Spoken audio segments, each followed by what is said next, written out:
Hey all, it's been a while since I've posted a video and thought I'd get everyone a little update on why it's been so long.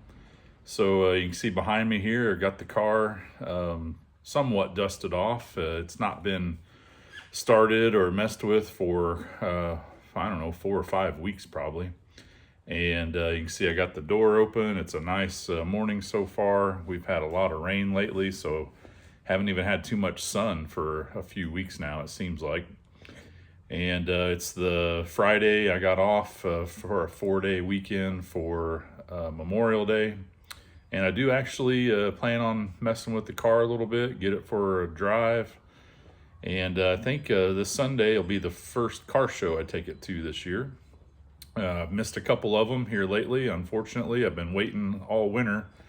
And then the first few that started up, I wasn't able to get to them. I haven't had any videos for a while because sometimes life just happens out of the blue and things you don't expect. And a lot of our fun stuff and hobbies and stress relief gets put on the back burner for a while. So that's what happened here. I won't go into all the details because it'd just be a boring video if I did that. But basically, my mom was unexpectedly rushed to the hospital for a while, and then my wife's mom, my mother-in-law, was very similar circumstance, just about a week apart from each other, and she was in the hospital as well for quite a while.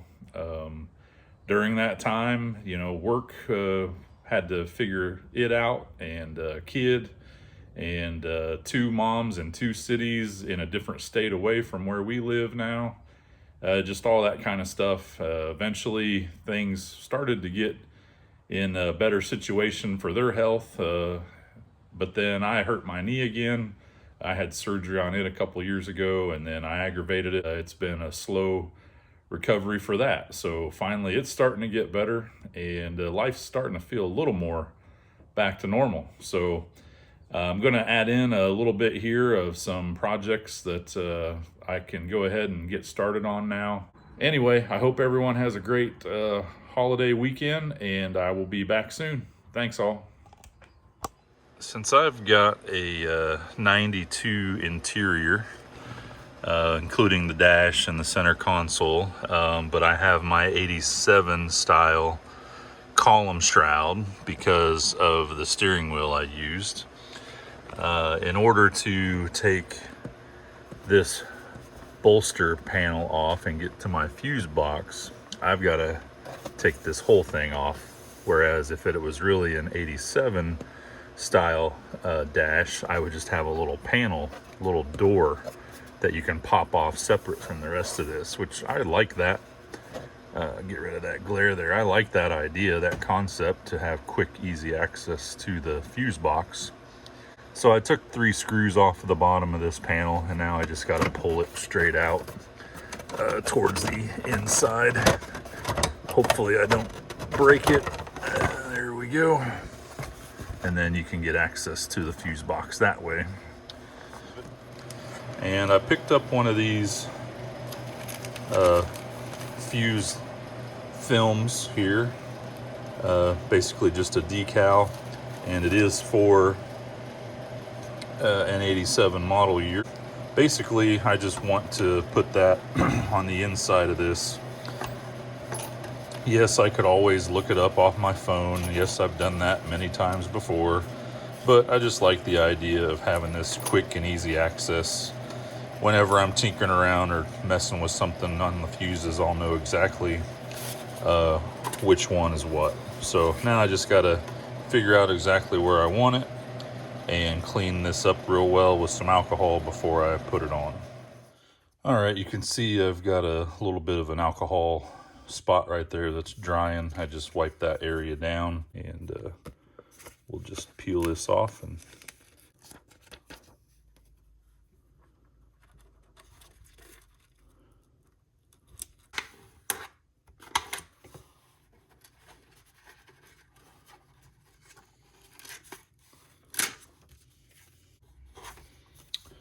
all right. Looks like we got it. Another thing I noticed on this is on the edge of this rubber piece, there's supposed to be a hard plastic little bump out right there that goes through that last hole and gets, you know, smashed down, similar to this one here and here and here. But in this case, that piece is broken off. There's not enough material there to pass through and heat up and smash around that. So I've got a little idea I'm going to try. I might end up regretting this, I don't know, but if you guys have ever seen one of these, this is a plastic welder. Basically, you squeeze the trigger, it heats up. This little end right here will get really hot, and it's a, you know, you got different shapes and sizes of these. You put them inside the ends here. There's little holes that these slip into, just like that. Pull the trigger till it gets nice and hot, and then you just push it into, you know, cracked plastics or broken plastics, and it'll weld the pieces together. So I'm not sure how it'll interact with the rubber, but I'm just trying to get it pressed into that plastic area that's broken off. I'm not going to push all the way through to the side that you can see, and we're going to see if that'll help hold it. Literally, you just hold this for a couple seconds and it starts smoking and gets red hot, just like that, right? So I don't want it to get that hot.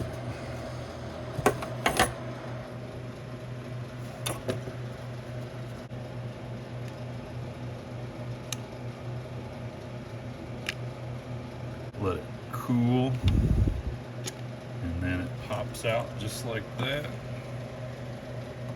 Didn't do anything. If I can focus here.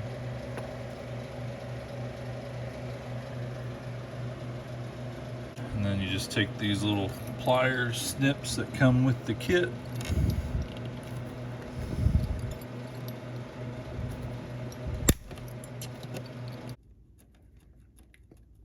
Well, it seems to have done the trick.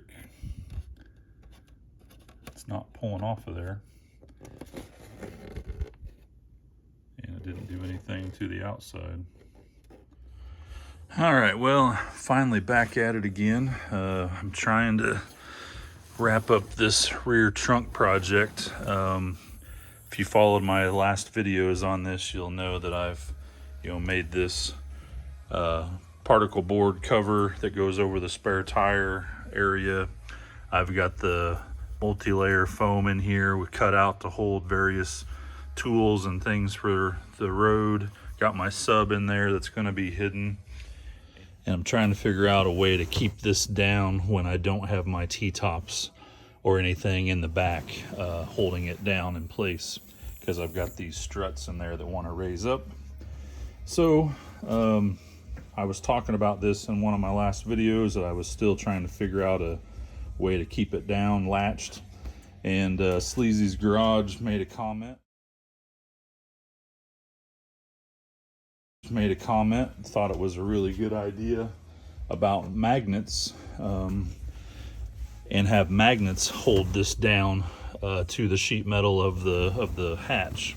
I'm going to give these high strength rare earth magnets a try. They come with a center area that's threaded for a bolt, and what I'm going to do is I found a couple of flat areas on each side that don't have any ripples or ridges in it, and I've already kind of marked, if you can see it, I've got a mark with a marker there. I'm going to drill some holes, and then I'm going to run these bolts through from the top and then thread these in. I still have this factory sound deadener back here, and when you put these down, they don't have near as much strength versus if you have them on the solid metal itself. So instead of countersinking the bottom side of this for the magnet to fit up in flush, I'm actually going to cut out a circle in the sound deadener so that when you close this down, the magnet doesn't really need to be flush with this bottom surface because it'll go down inside the space that I make by cutting out the sound deadener. And I'm going to put a bunch of plastic down so I don't get sawdust everywhere, and we'll go ahead and get these holes drilled. All right, cleaned up my mess. You got the holes drilled. I put a washer on this, and we'll thread this thing on the bottom here. Okay, there we go. And now we just got to transpose this down to here. Okay, and there's my dot right there. That worked great. I didn't want to go too far down and actually cut into the metal, so I just went a little ways in to make my total size. And now I'm going to finish it out by just cutting in with my utility knife and get the rest of that out of there. Well, one of these magnets just is not enough to keep this down. I've already bought another set of magnets that are a higher strength. So these are 150 pound now, but still it looks like I'm gonna have to double them up on each side. So I'm gonna put 2, and then I think we'll have this project licked. Okay, all done. Got 2 on each side. Go ahead. Oh yeah, that did the trick. So a grand total of 600 pounds of holding power of magnets to keep those 2 air cylinders down. But now I don't need to worry about having stuff in the back to keep it from popping up. And I just reach down in here and it comes right up with just a little pull to get to all of our emergency stuff. So I'm pretty happy with that. Thanks, Sleazy's Garage, for the idea.